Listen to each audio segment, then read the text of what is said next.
Jean-François Raquin, bonjour. Bonjour. Vous êtes DRTIC, donc délégué régional TIC Bourgogne-Franche-Comté. C'est l'équivalent d'un DAN. On va voir un petit peu ce monde de l'agricole qu'on connaît moins, éducation nationale. Vous êtes à la DRAF, Direction régionale de l'alimentation, de l'agriculture et de la forêt, donc vous dépendez du ministère de l'Agriculture. Et on va parler de votre environnement, des établissements d'enseignement agricole et de la place du numérique, parce que vous avez encore le TIC, mais aujourd'hui on parle de numérique.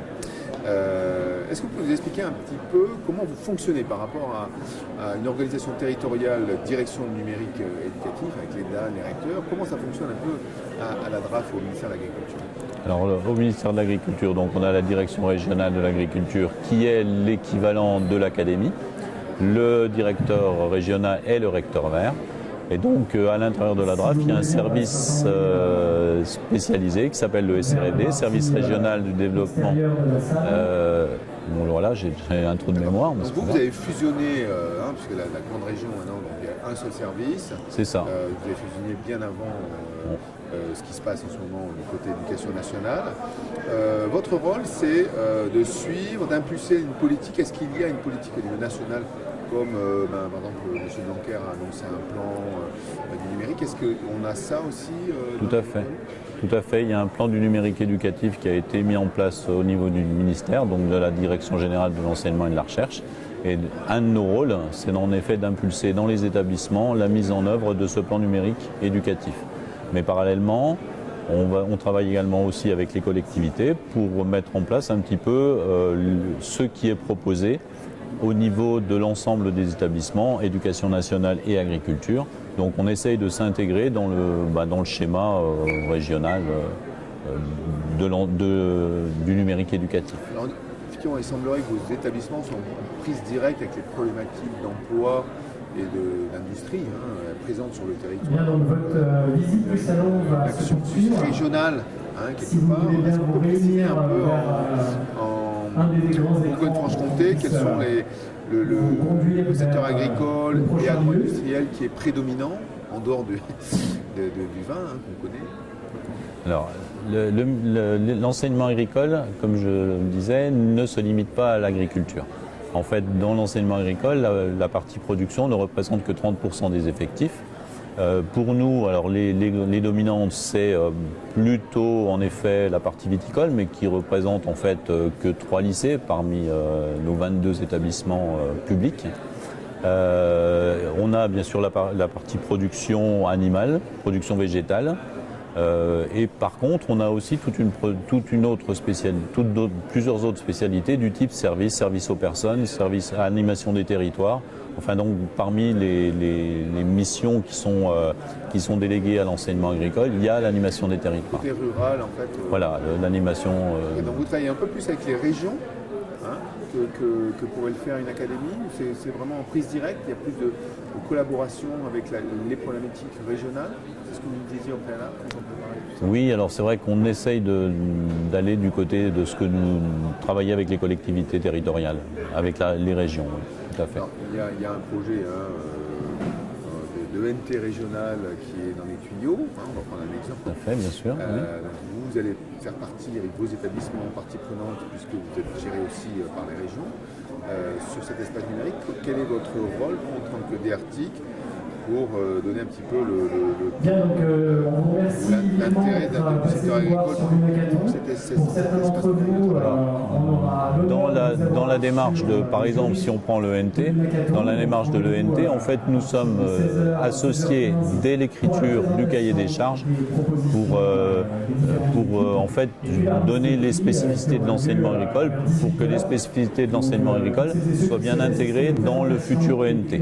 Donc, ce qui va permettre ensuite que nos établissements puissent rentrer dans l'usage de l'ENT en rapport avec leurs besoins. Donc c'est l'un des objectifs qu'on a, c'est de faire rentrer justement les spécificités dans cette définition du cahier des charges. Étant donné que ce sera fait, qu'on aura en fait essayé d'intégrer les spécificités, les établissements, je pense, s'y retrouveront plus et pourront utiliser l'ENT qui est proposé par le Conseil régional à des fins plus pédagogiques. Alors vous me disiez, pour donner une dimension à ce secteur de l'enseignement, vous disiez que l'ensemble, ça représentait une académie, c'est ça? Voilà, c'est ça. En gros, on on a tendance à dire que l'ensemble de l'enseignement agricole représente une petite académie. Ce qui nous permet aussi d'avoir des établissements qui sont à taille humaine. Les gros établissements chez nous vont être, je parle de la région Bourgogne-Franche-Comté, parce que c'est un peu différent, mais 600, les gros établissements c'est 600 élèves. Les petits, j'ai un établissement sur la région Bourgogne-Franche-Comté où il y a 80 élèves. Donc le rapport avec les élèves est totalement différent. On n'est pas dans une usine, entre guillemets, dans une usine à 3000 élèves. On est proche de nos élèves. Tous les profs ont des contacts très privilégiés avec leurs élèves. Les équipes de direction ont également des contacts très privilégiés. Et la vie dans un établissement agricole, c'est pas celle d'un établissement d'éducation nationale. Alors, dans le numérique, bien entendu, la question à chaque fois qui est posée, c'est la formation des enseignants. Comment on fait pour adapter l'enseignement au contexte du numérique, comment on gère les formations. Donc, comment vous le faites à l'échelle de la DRAF? Alors, au niveau de la partie numérique, nous, on monte des formations. On monte des formations à l'usage du numérique.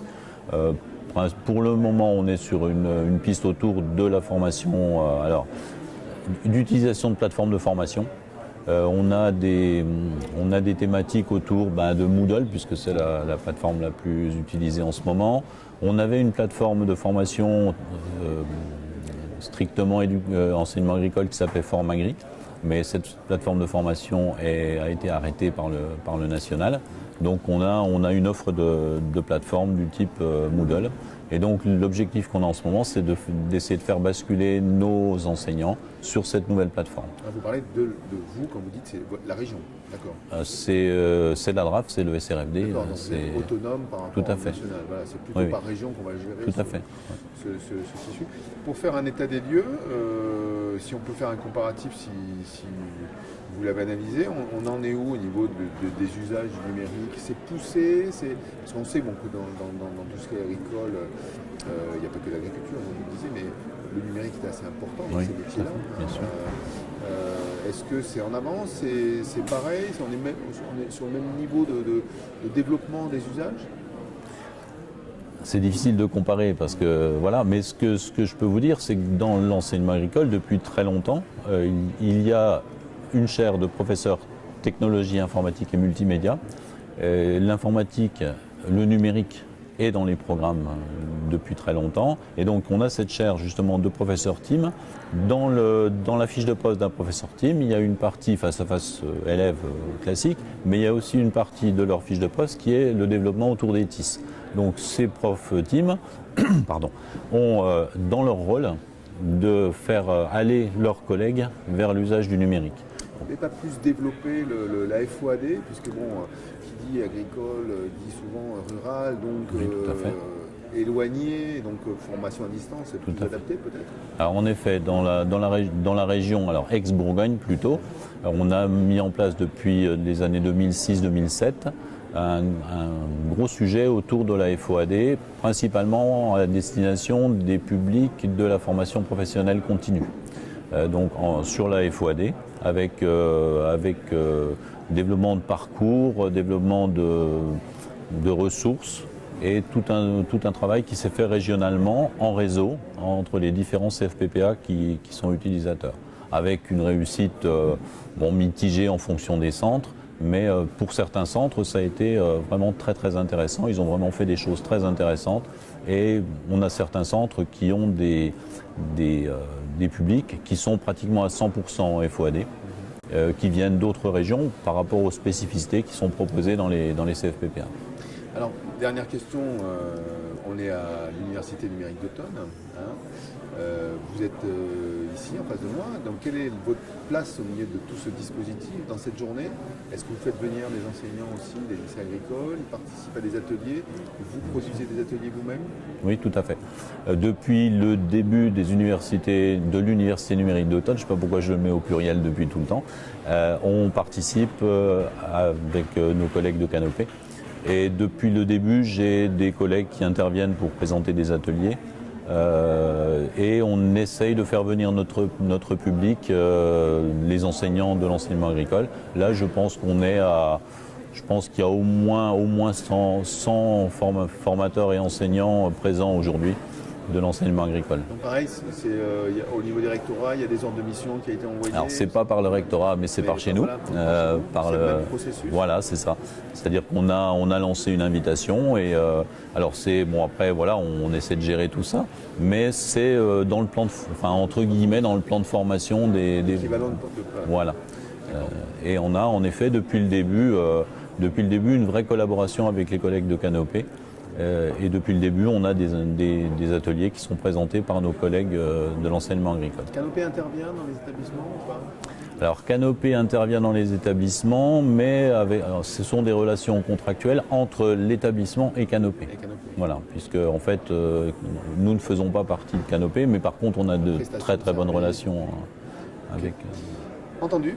Merci beaucoup Jean-François Raquin de nous avoir un peu éclairé sur tout ça, parce que c'est vrai que c'est deux mondes qui se côtoient mais qui ne se connaissent pas forcément. Et à chaque fois qu'on essaie de rencontrer des gens de ce secteur, on essaie de les cuisiner un petit peu sur ce qui se passe chez eux. Merci beaucoup. Merci beaucoup de votre invitation.